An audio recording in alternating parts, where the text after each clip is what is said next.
मित्रों, सुदर्शन चक्र भगवान विष्णु का सबसे घातक और ब्रह्मांड का सबसे विध्वंसक शस्त्रों में गिना जाता था।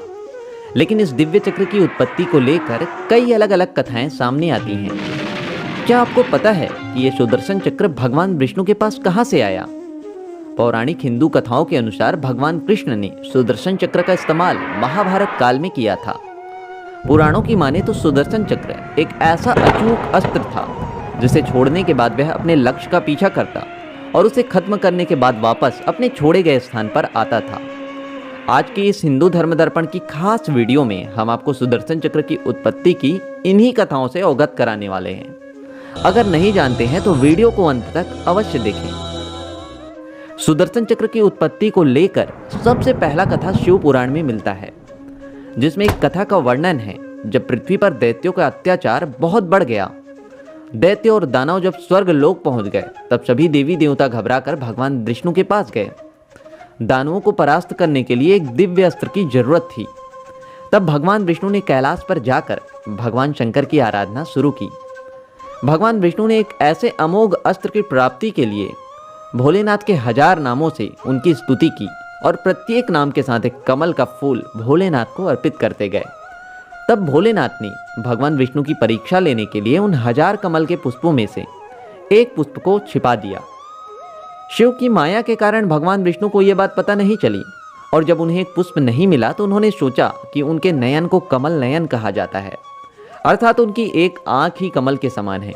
इसीलिए वह भोलेनाथ को पुष्प की जगह अपनी एक आंख अर्पित कर दी।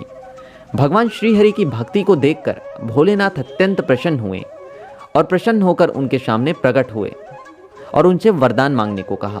तब श्रीहरि ने दैत्यों के संहार के लिए भोलेनाथ से एक ऐसा अजय अस्त्र मांगा जिसका तोड़ तीनों लोकों में किसी के पास ना हो। भोलेनाथ ने प्रसन्न होकर खुद के द्वारा बनाया हुआ सुदर्शन चक्र भगवान श्रीहरि विष्णु को भेंट किया।